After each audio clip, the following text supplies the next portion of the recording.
Hello everyone, and welcome back to the Analog Caravan, today in the deserts of Arizona. And that's because we're going to be looking at the new environmental control system, demonstrating a hot start, and also looking at the new failure system, which is available in version 1.1 of the Analog Caravan, which is out now, and will be coming soon to the Analog King Air, releasing in a couple of weeks. So I have the aircraft all configured for start here, so the first thing we're going to do is pull up the new systems monitoring page on the weather radar, which you can see always has power in case the weather radar does not, and that's so you can reset the failures if you lose all electrical power in the aircraft. You can see the engine condition is already down to 60% here. So what we're going to do is put the condition lever to low idle before we even begin cranking the engine, not something you should ever do in the real aircraft. And hopefully what we'll see is as the ITT spikes above the red line, damage should be done to the engine. And it goes without saying that no turbine engines were harmed in the making of this video. We can see the damage has been done. So now that we have the aircraft running, let's take a look at the new environmental control system. Over here on the right side of the panel, we can see the cabin temperature gauge showing us almost 170 degrees Fahrenheit or 76 degrees Celsius, much higher than the ambient outside temperature right now. And that's because, much like a hot car heats up in the sun, so too does an aircraft. So to start cooling things down immediately, we can turn on the ventilation fans to high, open the window, and open the vents here on the panel. Now that'll start bringing down the cabin temperature to the outside ambient temperature, but that's hardly going to be enough on such a hot day in Arizona here. So what we need to do is turn on the air conditioner and close the windows. And that'll start rapidly cooling us down to a more comfortable temperature. On the left-hand side of the panel here, we can see two small LED indicator lamps showing cabin temp low and cabin temp high to indicate when the cabin temperature is unacceptably hot or cold for passenger comfort.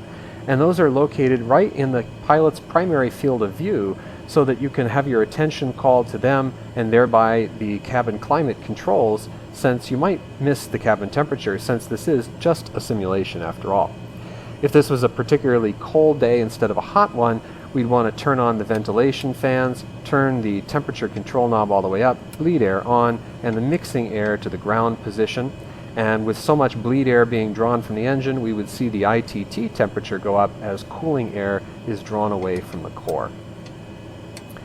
So now let's take a look at the new failure system. Another page on the weather radar here for failures. The first thing we can see is the global failure rate.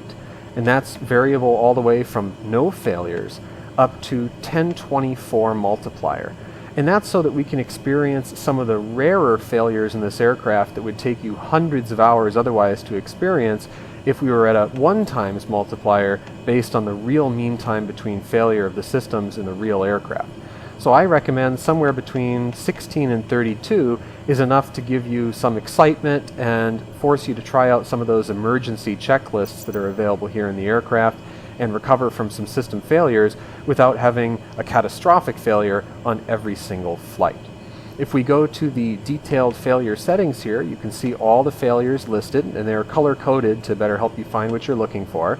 These are the electrical failures at the bottom, bus failures, more serious system failures, and the engine failures at top.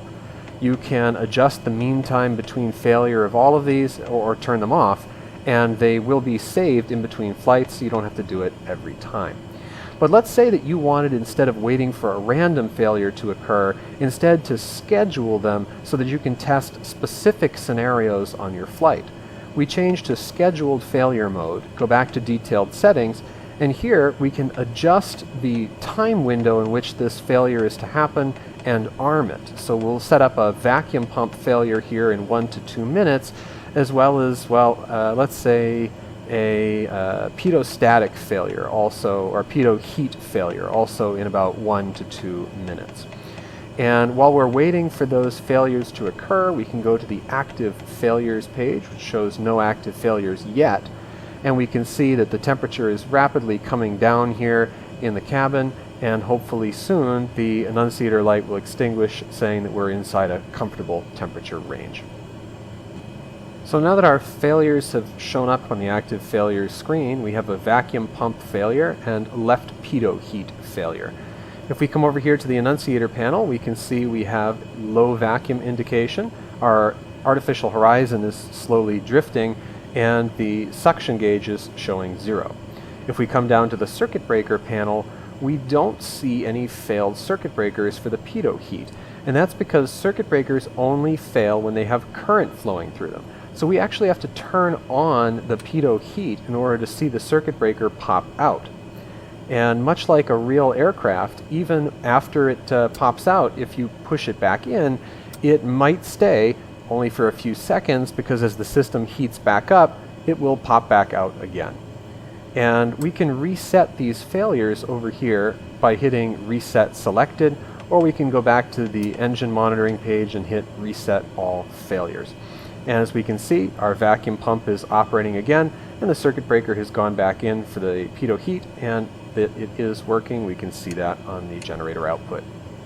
And that's going to be about it for the failures today. Everything we've looked at today is saved between sessions, and that includes the failures. So you can actually have a silent failure on your previous flight. Let's say a landing light fails during daytime VFR conditions, and you won't discover that until your next flight when you go to turn them on and the circuit breaker pops out. There's a multitude of new features and bug fixes added in version 1.1 of the Analog Caravan. I will leave you to discover most of those. There's some new nuances in the turbine simulation dynamics, such as torque bloom on takeoff. Torque is decreased when the inertial separator is activated. New calculation for ITT and for the gas generator RPM. And all of these things will be coming to the new Analog King Air soon. Until then, I wish everyone blue skies, and I will see you in the next video.